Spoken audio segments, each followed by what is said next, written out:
Hey everyone, it's Greg with Spotted Tongue Woodworking, and in this video, we're going to put a roof on the pergola. We're going to turn the pergola into a pavilion. I built this pergola about, I built this pergola last summer because we wanted an outdoor space. We needed a new deck. I tore the old deck down, put a new deck on, lower patio, all these wonderful things. Had a pergola. We loved the pergola, but it turns out what we really want is an outdoor space with a roof. Hence, putting a roof on a pergola, turning the pergola into a pavilion. As with everything at this house, all the projects that I do for my own family, we are on a little bit of a budget, so we're going to do things as efficiently and, I don't want to say cheaply, as cost effectively as we can. So like I said, we're going to do a 512 pitch roof. 512 pitch roof means a 22.6 degree cut. My saw has a 22.5 degree detent, so I'm going to cut everything at 22.5. So when I say this is a 512 pitch roof, it's really a 4.9999 pitch roof, but that's all right. So these started as 10 foot. I'm going to cut them down to 116 for my total length, so we'll get a little nice overhang off the ends over that lower patio, and then we'll have to cut the tail ends. I don't know what that piece is called. It's not cutting a bird's mouth because we don't need a bird's mouth because we're building trusses, but whatever end, cut that flatter to have a nice finished end off of that. And that's what we're gonna be.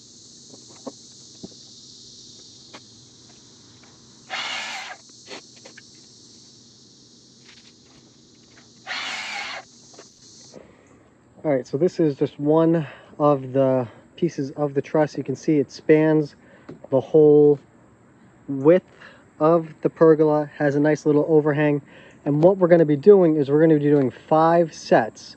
So we're going to have this, we're going to put a piece in here to tie it together, and we're going to run 2x down that way and a 2x down that way for spacing, and do another set on top of that. And what's going to happen is these rafters here, what they're going to do is they're going to get sandwiched, and they're going to span across that whole way. So we get the strength of a beam, the look of a beam, but just using 2x. So it makes it easier for me to handle, easier for me to build, and better, just better overall, because you can't get a 2x8 or a 4x8 beam or a 6x8 beam, not cost effectively, but you can stack, you can layer these together.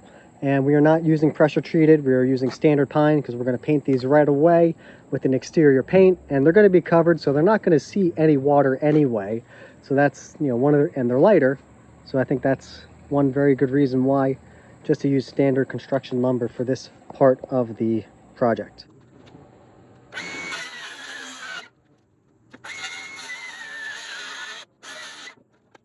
We're going to do with this triangle piece, it should be cut at a 512.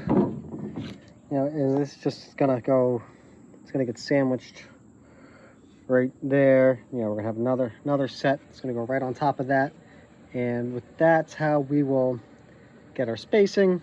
It doesn't have to be perfect.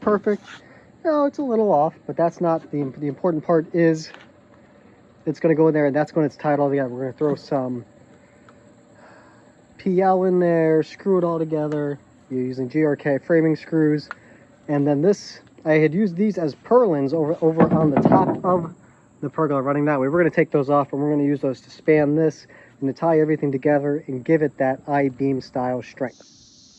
All right, so everything takes time, and here is the first truss. You can see, it's got double 2x8s up and down both sides.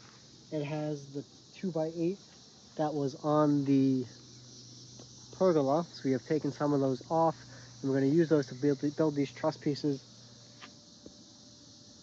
We are going to get sanded, we're going to get painted with an exterior paint, and we're going to stick them back up there. But this is one truss out of the 5 total that we need to make, gonna go 1, 2, 3, 4, 5. You can see the five spots still up there. I left those ones on there just for visual and to kind of hold things together while these are being made. When it comes time, I'm going to take the rest of those down to put these trusses up, and that'll start to look like a roof. All right, so another day of this, and you can see we've made some good progress on this. I've gotten 4 out of the 5 trusses up. I started with the first 2, building the entire truss on the ground, and then muscling it, manhandling these trusses up onto the roof. At that rate, I could do maybe 1 a day. I was doing 1 a day, and it was a lot. It was a little bit more, and then so my wife decided, hey, maybe you should try building them up in the air. I didn't want to do that because building them on the ground, you have a little more control over your measurements, but that's what we're going to do. I build 1 half, put the half up there, leave those cross pieces on there, put the half rafters on there, get that centered, and then build the second half on top of that. So I've been able to do a lot more, a lot quicker doing it that way. So we're going to get this last one up, and these are all going to be right and set. And after we get these up, I'm going to make sure everything is plumb and level and spaced correctly. Maybe put some purlins or battens or whatever to space them out while we put the tongue and groove boards on there. So that's where we're going to be. Oh. Say hi, Lionel. Ah, he's not in the mood.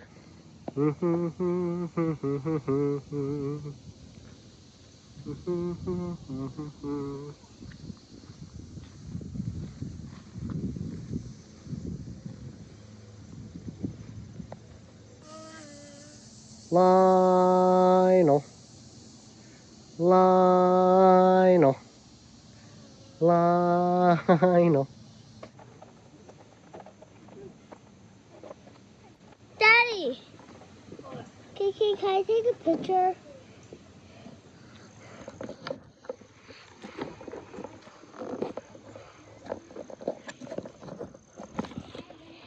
Jeez.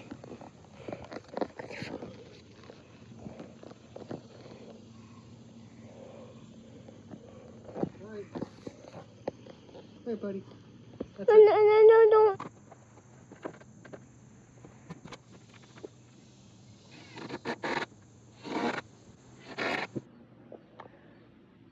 Alright, so I've got all 5 of my trusses up. They're all spaced about 36 inches on center. And before I put any roofing on or any paneling on, I want to get these painted. I didn't paint them on the ground because I just feel like it would have been, I don't know, I'm not sure what would have been quicker, but they're up in the air. I'm going to give everything a good sand, kind of smooth it out just a little bit, and then we're going to hit it with some flat black exterior paint, tricorn black, and I think that'll be a nice pop against a nice wood look on the interior. So here we go.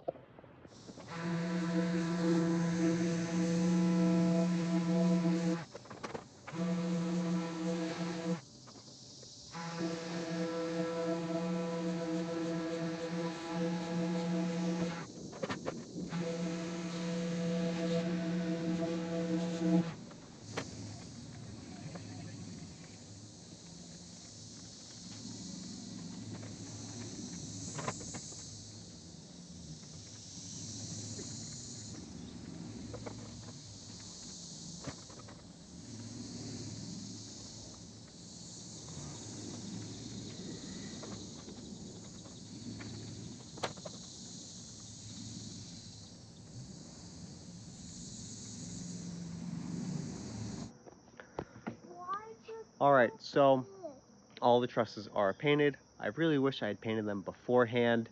And we've got one part of the inside of the ceiling, not the roof, the ceiling. We got the ceiling up.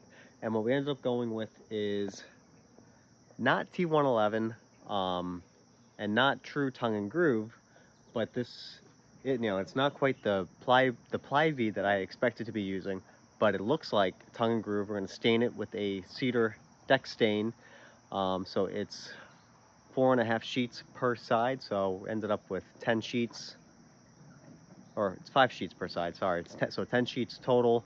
I'm going to stain them, put them up on the roof, and then we're going to cover it with a roofing felt, and that will give me time before I put on the metal roof or shingle roof or whatever we end up doing. So that's, give you a little brief overview of the prep process of this rough sawn tongue and groove style siding that we'll be using as the ceiling, and then I'm showing how I put it on.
Be silent. No, you can do that.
So that's it. Pergola is now a pavilion. There's a roof on it. There's a lot of things that we didn't quite show. It yeah, we got the underlayment, not the underlayment.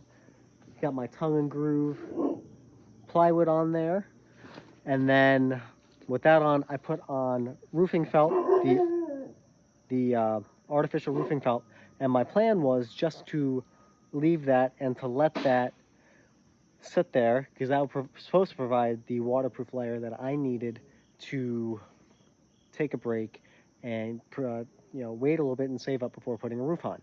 So I was told I could just put the felt on, I can just staple it down, and won't be any problems.